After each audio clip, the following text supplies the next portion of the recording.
Estamos agora em fevereiro de 2022, em vias de uma invasão da Ucrânia pela Rússia. Como meus vídeos são atemporais, você pode estar vendo ele anos depois e já ter acontecido o fato ou Putin ter recuado, o que sinceramente eu espero. Mas devemos sempre lembrar da história e ver que as relações Rússia e Ucrânia têm uma palavra muito forte no meio do caminho que se chama Holodomor. Meu nome é Marcos Mendonça, aqui é o canal Quem Sabe, o canal multicultural que tem história na veia. Mas para falar de Holodomor, temos que falar primeiro sobre genocídio. Este termo surgiu lá pela Ucrânia, sabiam?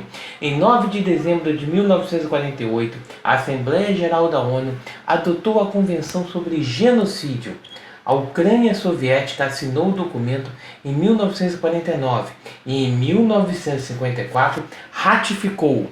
O artigo 2º da Convenção declara: na presente Convenção, genocídio significa qualquer um dos seguintes atos cometidos com a intenção de destruir no todo ou em parte um grupo nacional, étnico, racial ou religioso.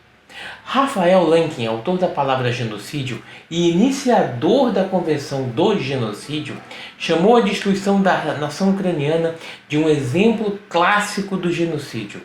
De acordo com a Convenção da ONU, Lemkin considerou os seguintes itens como parte integrante do genocídio contra os ucranianos: fome de agricultores ucranianos, extermínio da intelectualidade ucraniana e eliminação da Igreja Ortodoxa Autocéfala Ucraniana.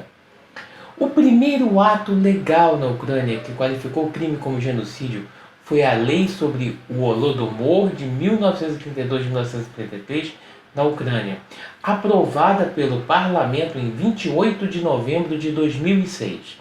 O artigo 1º deste documento afirma: o Holodomor de 1932-1933 na Ucrânia é um ato de genocídio do povo ucraniano. A lei tornou-se uma base política e legal para a investigação oficial em grande escala do crime de genocídio. O processo criminal iniciado pelo Serviço de Segurança da Ucrânia foi guiado por padrões tanto da legislação nacional quanto dos tratados internacionais, além da Convenção das Nações Unidas para a Prevenção e Punição dos Crimes de Genocídio de 1948.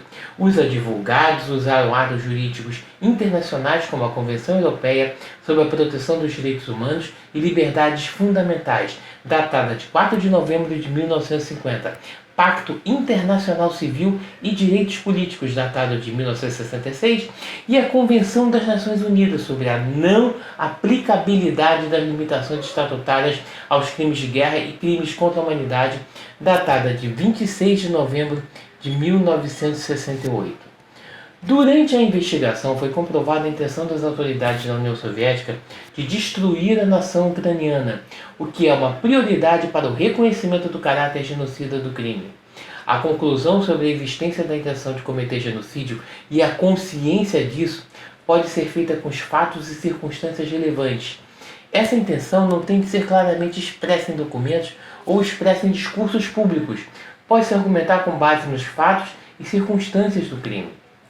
As ações dos líderes soviéticos que provam a intenção de destruir a parte da nação ucraniana são as seguintes: imposição de cotas de aquisição de grãos para a Ucrânia em um nível tão alto que tornaria sua implementação irreal e cumpri-las apenas por meio da força, repressões e confisco total de grãos e reserva de grãos, a lista negra dos distritos, centros populacionais, fazendas coletivas e conselhos de aldeia, por exemplo, bloqueá-los pelas forças militares, impedir que a população saísse das áreas de lista negra, autorizar o total confisco de alimentos e proibir ainda assim o comércio, isolar o território ucraniano por grupos armados, unidades militares e milícias, impedir os camponeses de viajarem em busca de alimentos e proibição de correspondência, imposição de multas naturais. Instituir buscas constantes e confisco de grãos, reservas de semeadura, roupas, todos os gêneros alimentícios e alimentos cozidos, fortalecimento da repressão criminal, incluindo a execução de pessoas que resistiram às autoridades durante o confisco da carne, batata, semente de girassol e outros alimentos.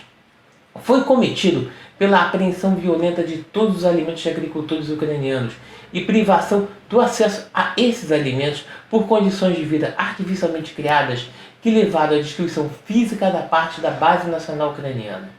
Foi feita como uma das etapas do ataque contra o grupo nacional ucraniano como tal, porque a nação ucraniana e não as minorias étnicas foi objeto de construção do Estado e autodeterminação que poderia realizar seu direito mencionado na Constituição da União Soviética de 1924, pela saída da União Soviética e estabelecimento de um Estado ucraniano independente.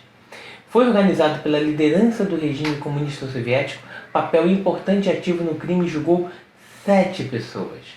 A resolução do Tribunal de Apelações declarou: o órgão de investigação pré-julgamento estabeleceu de forma completa e abrangente a intenção específica de Stalin, Molotov, Kaganovich, Postochev, Kosyov, Chubar e Kachazevich, para destruir em parte especificadamente o grupo nacional ucraniano e não qualquer outro. Também foi objetivamente provado que essa intenção se aplicava especificadamente a uma parte do grupo nacional ucraniano como tal.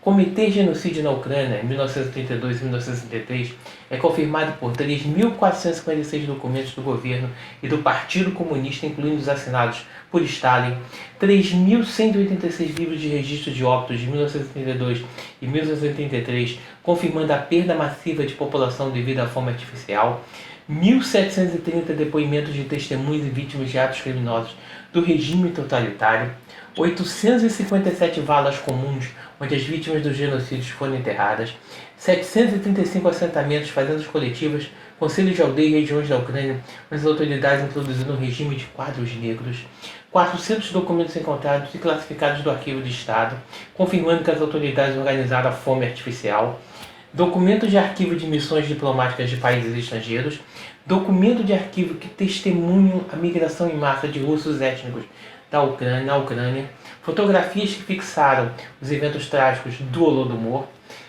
Nos níveis bilateral e multilateral, a Ucrânia apoia o estabelecimento da verdade histórica e a comemoração da memória de milhões de ucranianos que foram deliberadamente mortos pelo regime de Stalin pela comunidade internacional. O problema da negação de Holodomor de 1932 e 1933 na Ucrânia como um todo, ou sua negação como crime de genocídio, bem como o problema de negação de muitos outros crimes de genocídio, não é novo. A maioria das objeções do Holodomor como genocídio foram vindas da Rússia, que é a sucessora da União Soviética. Essa tendência é preocupante para os cidadãos ucranianos. A anexação da Crimeia e a agressão russa no leste da Ucrânia foram precedidas pelas declarações da Federação Russa sobre uma nação de ucranianos e russos e não o reconhecimento da nação ucraniana. Tudo isso preocupa os ucranianos que sobreviveram ao genocídio. No total, Holodomor matou mais de 4 milhões de cidadãos ucranianos. Alguns chegam à cifra de 7 milhões. Não se sabe exatamente ainda aonde basta, mas são milhões de pessoas mortas. Um mundo onde ainda existe totalitarismo em várias formas tem que saber a verdade sobre o Holodomor, porque esse conhecimento evitará tais tragédias no futuro, como mostra a experiência internacional. A negação dos genocídios e a sua negligência se torna um fenômeno extremamente perigoso que não pode ser ignorado. Não tenho muito o que falar agora, compartilhem para que a história seja entendida e nunca esquecida. Quem quiser, se inscreve. Aqui História Real, Cultura na Veia. Nenhum fato será esquecido para que nunca os piores sejam repetidos. Até a próxima. Tchau, tchau.